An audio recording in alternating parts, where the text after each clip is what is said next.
Bueno, ahora vamos a incursionar en el tema de los principios, ¿sí?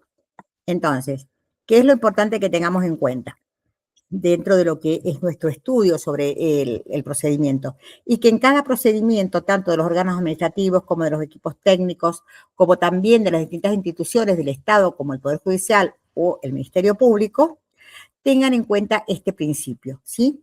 Y están obligadas todas estas instituciones a respetar para lograr ¿qué? El bienestar del niño, niña o adolescente, porque precisamente es un principio comprensivo y multifactorial, de tal manera que, como vamos a ver más adelante, ¿no es cierto?, contiene una serie de criterios que apuntan a amparar que el pleno desarrollo, como ya hemos estado hablando, como bien dice nuestro código también, el pleno desarrollo y la autorrealización de niños, niñas o adolescentes en su entorno, y también proteger y garantizar la valiosa contribución que este niño debe hacer a la sociedad.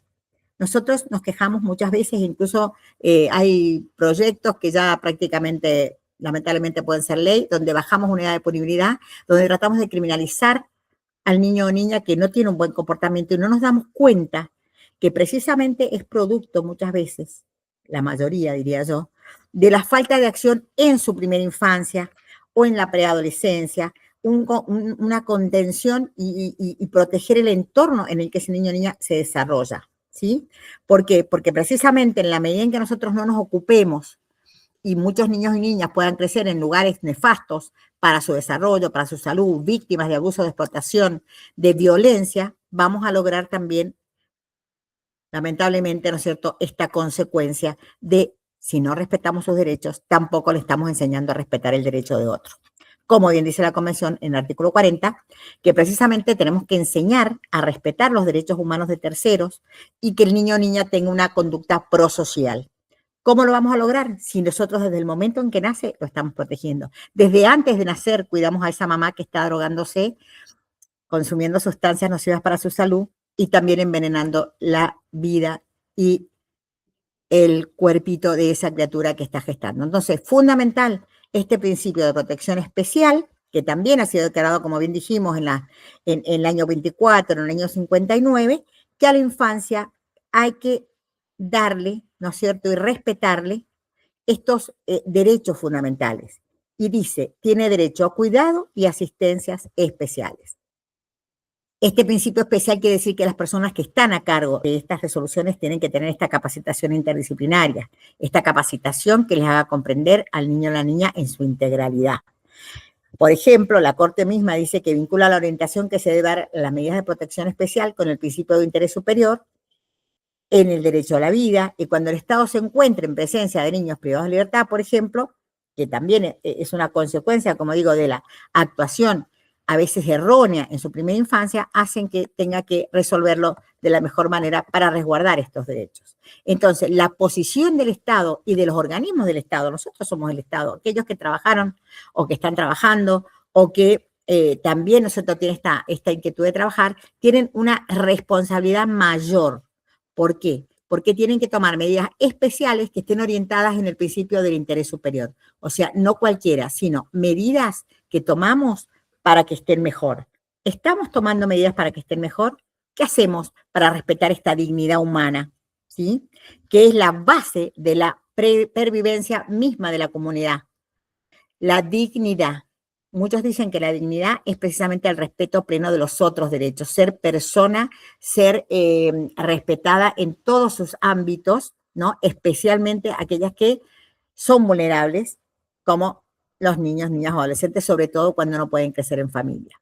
El principio de sujeto pleno de derechos dice que uno de los aspectos en los cuales la Corte ha puesto mayor énfasis es el carácter de sujeto de derecho de tantos niños, niñas y adolescentes, que precisamente diferencia esta circunstancia de su falta de capacidad jurídica para actuar autónomamente. Entonces, el hecho de que el niño no tenga capacidad de ejercicio no le priva de su calidad de sujeto de derechos humanos. Y la Corte así lo expresa magistralmente, la Corte Interamericana, ¿no es cierto?, cuando precisamente habla de asegurar la primacía y real vigencia del interés superior del niño, que es proporcionado a las medidas de protección que haya que tomar. O sea, el derecho debe ser proporcionado o respondido con esta medida de protección. En definitiva, el interés superior del niño precisamente tiene que ver con esto, ¿no? Con que lo primordial sea el niño o niña, esta perspectiva de infancia. Y precisamente se preguntan quiénes son las partes, ¿no? Y cómo se protege a este niño o niña en audiencias donde precisamente los que tienen derecho a tener abogados son quienes lo violentaron y no este niño o niña que por esta situación de abandono, de violencia, tiene que estar privado de medio familiar en una institución y muchas veces sin el cuidado necesario. Entonces, justamente tenemos que ver quiénes son parte y en qué lugar ponemos al niño o niña. Entonces, el principio del interés superior y del bienestar por interés es un principio que se compone de múltiples factores y que se traduce en criterios que deben necesariamente ser tomados en cuenta obligatoriamente por todos los órganos del Estado. Los elementos que consideramos el principio de interés superior son diversos, porque como dije recién, la dignidad y justamente las características del niño, niña o adolescente.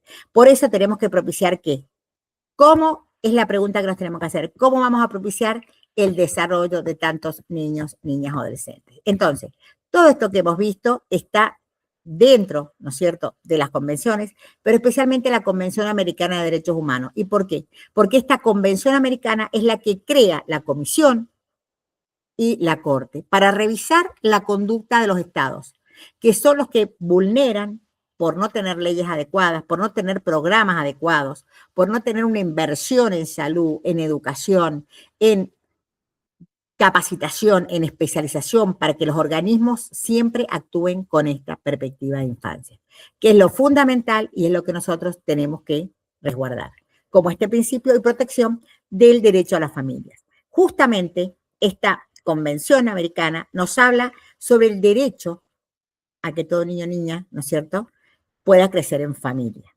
Y el protocolo del Salvador también señala este derecho a la protección familiar. Y la Convención para prevenir, sancionar y erradicar la violencia contra la mujer, como hemos dicho, también establece este derecho de las mujeres a que se respete la dignidad inherente a su persona y que se proteja a su familia. Entonces, claramente hemos hecho un paneo de qué es lo que consideramos interés superior y lo más importante es que lo veamos en el caso concreto. Tenemos familias en situación de pobreza, como dijimos, tenemos niños que no pueden crecer con sus padres, pero porque ambos no tienen esa perspectiva de infancia, de poderlo proteger aún a costa de sus propios intereses. El derecho a expresarse, el derecho a la intimidad, todos estos derechos consagrados en la Convención, ¿no es cierto? El derecho a no ser maltratado. ¿Cuántos niños y niñas son maltratados, llevados luego a una institución y siguen con este maltrato? A lo mejor no una violencia explícita, pero el hecho de no tener un cuidado personalizado, ¿no? El derecho, como dijimos, a vivir en familia, a no ser separado, el derecho a la salud, el derecho a no tener que trabajar, ¿no? ¿Cuántos niños y niñas son explotados? El derecho a la educación, como hemos dicho, el derecho a la protección contra el abuso y la explotación sexual. ¿Cuántos niños y niñas también, por no actuar a tiempo, por no creer los órganos del Ministerio Público que este niño o niño es abusado, siguen condenándolo a este abuso? Porque priorizan, ¿no es cierto?, lo que dice un abogado defensor, o este hombre pobre, si lo lleva a la penitenciaría, quién sabe cómo lo van a abusar de él o a violar, sin pensar que por algo ese niño o niña habló y que de estudios criminológicos, científicos muy importantes, elaborados por distinguidos doctrinarios, donde nos hablan de que aun cuando exista esta, digamos, obstrucción, que a veces se da en las parejas y dicen que hay denuncias falsas, en realidad más del 80% de las denuncias aún en estas circunstancias son denuncias verdaderas. Entonces, un niño o niña habla, hay que saberlo escuchar, hay que capacitarse para eso y para poder precisamente evitar esta flagelación y esta vulneración de sus derechos. Entonces, fundamental, también que recién lo mencionamos, ¿no es cierto?, digamos, miembro de la Corte Interamericana, ex miembro, que habla de que el inicio y al final del tiempo existencial que uno experimenta mayor vulnerabilidad, ¿no?, frente a la proximidad de lo desconocido, desde el nacimiento, la primera infancia, la vejez y la muerte, son momentos cruciales en la vida de una persona y que todo medio social debe estar atento a esta condición. ¿Estamos atentos a la condición de tantos niños y niñas que están sufriendo? Y que depende de nosotros esta vinculación, aún a costa, ¿no es cierto?, quizá de alguna norma procedimental que nos hace esperar meses, que siempre el triple de lo que dice, y no pensar en lo que este niño o niña está necesitando. Entonces, él dice que el medio social que se descuida de sus niños no tiene futuro. Y el medio social que se descuida de sus ancianos no tiene pasado. Por eso me parece fundamental tener en cuenta estos principios, ¿sí? Que están también dentro de lo que son las directrices de READ, que hablan de lo fundamental, porque hablamos de adopción, y adopción quiere decir incluir a un niño o niña en un ambiente familiar, y dice que cuando no existe un ambiente familiar de estabilidad, bienestar, los intentos de la comunidad por ayudar a los padres en este aspecto hayan fracasado y la familia extensa no pueda cumplir esta función, se debe recurrir a las posibles modalidades de colocación familiar, entre ellas los hogares de guarda y la adopción, y que en la medida de lo posible debe reproducir un ambiente familiar de estabilidad y bienestar. Esto es lo que necesitan las niñas y niños, un ambiente de estabilidad y bienestar, y crear en los niños ese sentimiento de permanencia para evitar los problemas relacionados, como dije recién, ¿no es cierto?, con el desplazamiento de un lugar a otro. O sea, fundamental estas reglas de RIAD en la regla 14 que nos hablan de la necesidad de un ambiente familiar, que cuando la familia no pueda, pero no podemos demorar 10 años en determinar que la familia extensa, que la familia biológica, puntual, parental, la familia, los padres, la madre, no pueden hacerse cargo, no podemos esperar. Tenemos que lo antes posible lograr, como bien dice esta regla, la colocación familiar. ¿Y qué es lo que vamos a proteger? ¿Qué es lo que tenemos que potenciar? Un ambiente familiar, estabilidad, bienestar y el sentimiento de permanencia. Cuando un niño está en una familia de acogimiento mucho tiempo y luego lo tenemos que desvincular cumpliendo con su interés superior, cumpliendo con lo que dice la ley, por ejemplo, en Argentina, que las personas para poder vincularse en la adopción tienen que estar inscritas en un registro, cosa que no sucede con las familias que están de acogimiento o solidarias, porque lo hacen precisamente como un tránsito. Entonces, para poder respetar este principio de sentimiento de permanencia, tenemos que evitar los problemas relacionados de desplazamiento con la familia biológica, medida de protección excepcional, luego a un sistema de institucionalización. Luego a veces algún familiar buscamos y viene, lo viene a devolver, vuelve al lugar. Luego quizá lo relacionamos con una familia, pero tenemos que evaluar bien a esa familia, a esa persona, sino que se haga cargo para evitar esto, ¿no? El sentimiento de no pertenecer. Porque todas nosotras, todos ustedes quieren pertenecer a algo y le estamos negando a estos niños y niñas esta posibilidad y este derecho. También tenemos como regla, como normativa, que habla de los principios sobre las modalidades alternativas al cuidado de niños, que precisamente la Comisión de Naciones Unidas sobre los Derechos del Niño y el Comité de Derechos del Niño observa que si no se comprenden los problemas que afectan a la niñez y a sus familias, no es posible tenerlos en cuenta a la hora de diseñar políticas y prácticas. O sea, otro principio. ¿Qué tenemos que hacer? Comprender los problemas. Ponernos en la camisa, ponernos en el cuerpito de estas personas, en qué están sintiendo, porque si no entendemos el problema de esta familia que quizá nunca puede hacerse cargo, aunque quiere, pero no puede, y el sentimiento del niño que merece crecer en familia, no vamos a poder diseñar una política ni prácticas que puedan respetar estos derechos. En las opiniones consultivas, bueno, también tenemos la opinión 17, que rescata la necesidad de proporcionar al niño y a la niña esa protección especial que ha sido anunciada también por todos estos instrumentos que hemos visto, y el informe de la Comisión Interamericana de Derechos Humanos, ¿sí?, de octubre del 2013, donde dice que el derecho del niño y la niña a la familia, cuidado alternativo y poner fin a la institucionalización en las Américas, tiene que ver con esto, ¿no? Con respetar estos derechos y este interés superior. Y este informe de la Comisión del año 2013 habla justamente en su prólogo, ¿no?, que las familias tienen un papel preponderante. ¿Para qué? Para garantizar el cuidado, el bienestar y la protección. Entonces, cuando ustedes tengan que fundar una sentencia donde tienen que hacer una vinculación anticipada, mencionen todos estos instrumentos internacionales de obligatoria aplicación, donde habla precisamente de garantizar el cuidado, el bienestar y la protección, por ser el espacio natural para su crecimiento y desarrollo, particularmente en las primeras etapas de vida. O sea, todos estos son fundamentos para que ustedes puedan realmente respetar esa perspectiva de infancia, ante otros artículos, como el artículo 11, que lamentablemente nuestra ley 2661 proclama y que ha hecho tanto daño a mi criterio, diciendo que la adopción o la vinculación adoptiva es el último recurso, que hay que agotar todo. Entonces, tomando esta normativa, ¿no es cierto?, como precisamente una regla sacra, tenemos a tantos niños y niñas que no pueden vincularse hasta no agotar. ¿Y cuándo decimos? ¿Cuándo se agota? ¿Cuándo se termina el plazo de estas personas para que empecemos a pensar en el plazo vital de estos niños y niñas que crecen sin familia?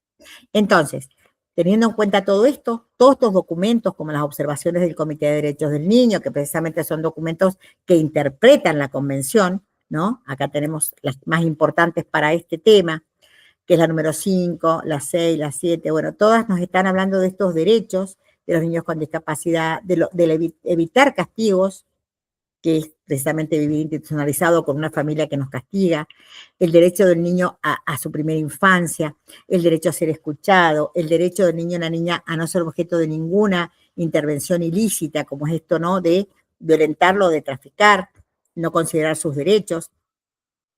El tema de este interés superior, que como les digo en la observación 14 está tan bien delineado y explicado. El derecho a disfrutar del más alto nivel de salud. Cómo tenemos salud si estamos vulnerados en un lugar o estamos institucionalizados. Más allá que veamos un médico, no quiere decir que no lo vean, pero la salud mental, la salud física se enriquece con el amor, pero con un amor genuino, verdadero y de familia.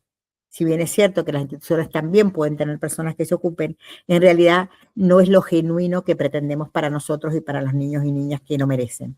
Entonces, todo esto también que se reitera en cuanto a lo que ya vimos en la convención y en las declaraciones que hemos mencionado, el derecho al descanso, al esparcimiento.